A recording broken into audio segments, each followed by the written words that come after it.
ito, ililipat yung ibang mga bougainvillea kasi hindi sila namumulaklak dahil nasa lilim sila. Ngayon, masyado na mainit doon sa tinanggalan namin sa washing machine or sa laundry area. Ililipat namin yung ibang mga bougainvillea at yung iba ilalagay namin doon sa bahay namin sa kabila kasi sobrang init na doon. So, sure ako mamumulaklak to gagaya kina Antinida. So, dahil yung gitera tayo, ipapapulaklak natin yung mga halaman. So para sila mamulaklak, ilipat natin sa initan. Kasi yung bougainvillea, they need to undergo, dapat sila sa under sunlight for 6 to 8 hours talaga nainitan sila. Kasi pag nag-dry yung kanilang, the more na dry yung kanilang lupa the more na nag-create sila ng flowers. Pag dinidiligan yung ating bougainvillea at nasa lilim siya, dadaon lang siya ng dadaon sa sanga at haba ng mga ganito nang walang bulaklak. Pero pag pinruning mo siya, tapos pinainitan mo siya, ang sisibol dyan ay mga bulaklak. Kagaya nito, nasa initan sila, kaya namulaklak sila. Unlike dito, hindi sila nainitan. So, ililipat natin sila kung saan banda mainit. And, dito yung pag-isa kasi nilipat ako doon sa mga bulaklak. Ito yung mga boys ko. Hi boys! Sila ang nagalipat natin guys. Ang anak ni Nina at kanyang mga barkada. Ilipat na yung iba. Kaya mo nagto. Okay, galing na ako na uban sa ni mama. Dito sa adan. Ito pag nilagay ko dun sa terrace sa bahay ko, sa kwarto, sa taas, bubulaklak to kasi sobrang init dun. Oh, maghapon. Ang problema lang, didiligan kaya ni Cara Faith. Ay! Na, inay lang.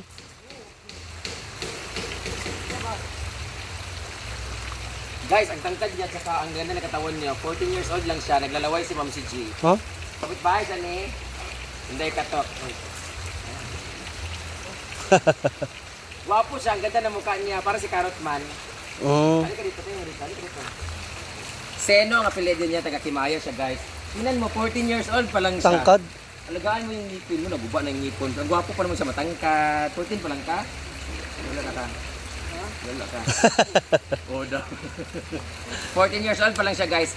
Antayin natin siya mag-18. Ang dami niyang tattoo. Ang tagal lang, mataas kayo siya. Guys, ganyan yung mga katawan ang gusto ni Ma'am Sito. Pawis-pawis ang bayot to. Napipil ko na ang tibok na isang baklang manyakis. So, buhatin mo na yun.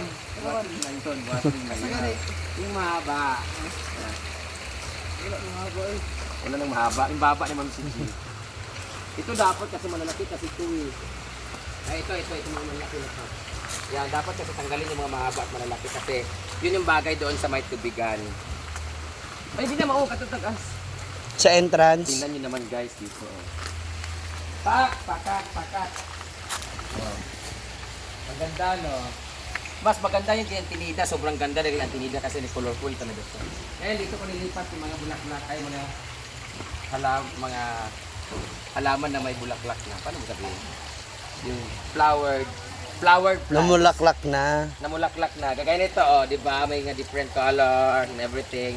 Ito to, kakaprune ko lang nito. Nag-cuttings ako. Kaya namusbong na mga something na bulaklak o pinutol-putol ko. Ayan, pinutol ko siya, oh.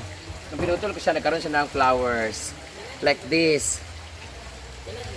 Nalimot ko sa gunting. Murtadid. Nara. Gagaya nito. Ganito ang pag-prune nito, guys, oh. Ito hindi siya nainitan pero namulaklak siya. Pero siguro pinainitan ko siya kasi siya mamulaklak ng bonggang-bongga. So we need to cut this one here. Ayan. Ito na nga, putol na to dati. Ayan, pinutol-putol ko siya. Dati cutting kasi yan sila para mamulaklak. Ang tawag dito sa process na to ay pruning. Yeah, we need to prune the prune. Yung udlot. Ayan. Huwag natin sayangan ng putulin kasi dyan sila namumulaklak. Huwag manghinayang. Oh, ganyan. Ayan yung mga ano natin. Ayan mo namulaklak na siya. Ito, mga ganito. Putulin na ito kasi mga unwanted species na ito mga ganito. Humahaba kasi sila ng humahaba pag nainitan eh. Hindi sila nag-create ng flowers. Dapat inuuhaw sila. Eh, problema, ito, ang ganda nito oh, kasi grafted to eh. Pangit na pagkaano niya kasi bakit naging ganito ito? Ano siya guys? Nahiwi siya. May lumabas yung totoong ano niya oh. Tanggalin natin. Ito yung totoo niyang kahoy. tinutol siya, tapos tinaksakan ng ganitong maganda. So, kaya grafted na siya. So ngayon, tinanggal natin kasi para mag-focus yung kanyang flowers dito. Ang ganda niyan. Yan, namulaklak na rin siya. Tinagay ko dito. Wala kanya dito ni dapat, tikas. Sabi ka initan. Dito yung mga ilalagay ko kina mama, yung mga hindi namumulaklak. Dalhin ko doon kasi I'm sure mag-bloom yung flowers niya. Ah, oo, kasi Nakita maaarawan. kasi sa bahay namin, di ba, sa mansion. Dami nagbabash sa akin, gatid bakit yung mansion, di naman isang ektakre ang bahay ko. Mansion lang para ma-identify lang siya dito sa farmhouse at mansion house. And, ito pala guys, hindi na pala ito kailangan ng mga ano. Hala. Sayang ba anak mo? Kung nakikita nyo lahat ng atay-atay sa likod, pinutol ko ang tatangkad na kasi nila. Dapat kasi pinuputol to para lumabas yung mga maliliit niya na ano, tayo sa likod. Oh. Yan. Matanong pa ba na Ford? Ha? Kaya sa atay-atay kasi pwede di atay. Kada magud ng isa nga ito oh. Mm. Oo.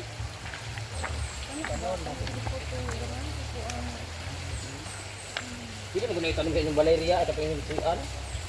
Di ba na mahotdan kaya nga tubo mo na sila. Uwasbong yan siya. Dapat kasi kinakating yan siya para magsanga-sanga. Ayan, ayan na yung mga boys natin guys. O diba? Ano yung mahaba? Yan yung mahaba mo Kada dala na dito. Ay mo, mahaba na mo? Oo, dito Oh, simple. Diba, mga U-type yung batanan nyo. Ito sana, ito mga wild kasi to kaso saan ko kayo ilalagay itong pinaka ito Pwede rin yan dun kay Mama Sita. sa bahay. Ah, ito na lang ilagay ko dun sa ano. Sa harap niyo ba, diba? Bugat mo tayo siya. Sobrang bigat Yun kasi lang. ito, guys. So nahawan na siya. Alam niyo ba ang ilalagay ko dito guys? Yung para siyang square na basta. So, meron tayong square house na maganda dito. Ang concept ko dito is square siya. Tapos dito is parang dito yung daanan. Tapos dyan yung parang terrace na maliit. Tapos salamin lang siya. Tapos sa likod salamin din siya. Pero loop yung loop mo tawag nun. Yung meron siyang kanang Transparent? ano siya, paglabas Pathway? mo, isang ano dito para terrace dito na Ah. para sa water doon. Pero sa nakalock siya tapos dito pag ganun mo dito. Yung parang sa ano ba, pa pero square lang siya. Tapos may konting terrace dito na dalawang table lang kape-kapihan. Tapos pader dito, square yun dito pagpaparto na yun dyan. Dito siguro yung ano niya pinaka entrance niya. So ligo na kaagad sa pool pag gusto maligo. Bayat, kada. So, dito yung magiging room. Yan mo. si Architect Brenda. Ang kalawak na ganito. So, square siya, ganito, ganyan, papunta doon. Dito yung parang kwarto na siya sa loob. Diyan. Doon sa likod, parang ano siya. Salamin din dito, salamin. Pagbukas mo sa salamin, Terrace. narin sa terrace, din yun. Water din namang view. Mm. Dito naman, close to dito, may pinto lang dito. So dito yung paglabas sa pinto, pader to dito. So square dyan. So dito, parang hanggang dito lang yung kanong pader. Dito yung parang lamesa na pwede mag-coffee-coffee pag morning. Good morning! So, Riverview ito. Kada man. Full view. Overview, full view.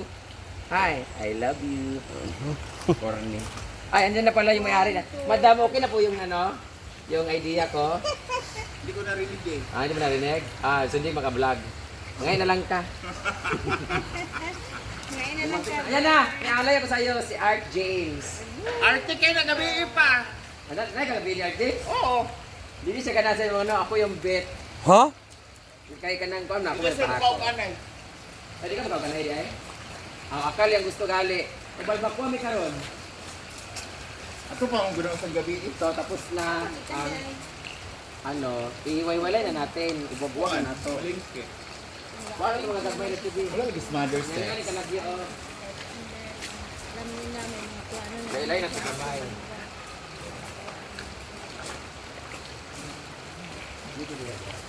Diri man dapat ni Fresh. Tapos mainitan kasi. Hindi nga kaya mainitan dito eh. Paangkon ba? Grabe. Dito nga, tulo ka square. Yan, dito at saka dito. Actually guys, this one is going to be removed. Allah. Because yung ugat nito sobrang laki, gaganon. Haba na. Sakto-sakto ito, natabunan lang to siya. Actually guys, nasa mga hanggan dito yung natabunan niya. yung ilalim nito, may ugat na talaga siya.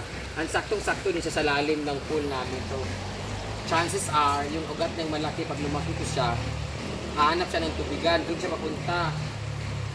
Ito kasi, solid to siya talaga niya kabuhos, pero yung ilalim niya papunta doon. Tsaka masisira talaga siya. Don't worry kasi, pinaghirapan ko to, pero gano'n naman talaga, may mga bagay talaga na you need to sacrifice for the sake. Pagbilang ng tatlo, kailangan natin tanggalin to kasi for the benefits of other view. So, tatanggalin ko to, but don't you worry kasi may matitira naman yan. So, ito yung magiging ano ko, partition niya. Yung, kayo, dito isang e-house, ay katong square house. So, dalawa, so tatlo. Tatlo siya. Another Actually, cottage. Dito na yun sa sketch plan, development plan. Nakalagay ito sa drawing na may ilalagay dito na tatlong cabin. So, parang alapa-apa. So, tatlo yun dyan. Para pag mag-rent yung mga VIP guests ko. Tapos aircon yung tatlo na yon para mas mahal siya. Tapos, actually, second floor siya, guys. Nakita niyo yung pinakita ko? Square siya. Tapos sa loob, sa likod, meron siyang churbanes. Akit ka sa taas. Ganyan. Tapos paghawakan mo yung wire, ganun na lang siya. So, yan yung mangyari dito. But now, proceed muna tayo. Asa na? Ginuupo. Yata sa isa. Ay, na. It is time.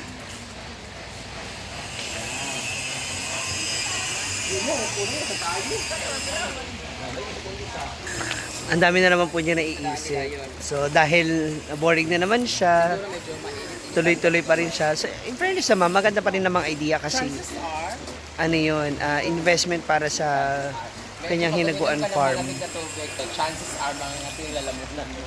Daw dito. Mamiss mo. Pangalan na isang aso ay dito. Yan. There. Hindi pa siya tapos. Ayan, medyo ano na siya. Medyo nakahinga ng ating mga halaman. Ayusin mo, ayusin mo. Yan, ganyan. Yan. Yan. Yan. So yung mga nagtatanong guys, kung saan yung mga kawayan na nabili ko, actually nilagay ko siya sa likuran at dito yung iba. O na siya? Ito oh. Ang nakaati. Ito yung tinanim ko. Ay, bumito. Yan oh. Yung iba tumubo sa likod para tinamaan ng mower. Kasi ibang matatangkad nito nasa likod. Kasi I am planning to remove this one kawayan na native na ewan. Ito yung maganda kasi Yellow. so I think Jeopard! We need to call Jeopard because I'm going to cut this one, the ferns, para makahinga yung kawayan, but not all. I need to trim lang para yung way here, para kasi chances are, kasi masyadong masulasok at makapal yung mga damo, chances are, makati siya pag At na baka tirhan ng mga... baka there's a Jeopard. snake and ladders. Ayan. We need to trim this one. This one. Yeah, I cut this one, oh. Look at the, the color of the flower. This is like mustard yellow. Then combination with yellow? pink and red. Golden ba to? Yeah. Mustard yung color niya. Then this one is lavender with a touch of white. This one is the couple color. Pink and white. Saan na itong couple galing? King and queens. Ano ito? Basta meron siyang color yung pink and white. Tapos yan are variegated. I grafted siya. So, combined colors siya kasi because of the cuttings that they put is different variety and different colors. That's why, yeah, Question, you bought that how much? you didn't care. Because in This that... one is 1.5, 1.5, 1.5, the grafted one. Pero, nabili ko lang siya ng 1,000 saka mga 500 kasi because mabait sa akin si Ma'am Ana Siliote. So, lahat ng mga nagtatanong saan nabili to. Sa likod lang po yan ng Carmen. St. Mary's Carmen, sa likod niya, meron doon. Tapos, meron din mga bulaklak na binigay sa akin si Ate Celine dito. Sobrang dami yung mga wild na yung mga colors na colorful like dito. Sige, Ate Celine yata to. Merong white, Ate Celine to. Celine Jans from Manolo Cortez or Campilit. Campilit. Yung iba naman, binili ko kay Maggie kasi maganda yung mga bulaklak niya. Mapangit din naman yung mga bulaklak. Gitera. So, these are different variety, different colors of bougainvilleas. And the orchid And chef? the orchids, I bought this one from... yung iba, bigay natin silin yung mga nasa gitna. Halos bigay natin silin yung lahat ng mga yan. Pero yung iba, I bought this one in somewhere in Agusan or Butuan there. Or basta in Miss Oriental, doon banda. Binili ko siya nung naglalako yung mga nanay. So yun yung mga orchids. Oo, yun ang... nadaanan What I like about this natin. orchids kasi wala siyang mga abono, wala siyang fertilizer talaga. Before nilagyan namin ni J-Ford pero hindi na namin nasundan. Pero ang dami na bulaklak and hindi talaga siya naubusan kasi lumalabas yung mga newly wed. Mga bagong mga bulaklak, pausbong na siya. Mga like this one, ganyan. Di ba? And different colors, din siya, different varieties. Merong banda, merong drum and bugle for.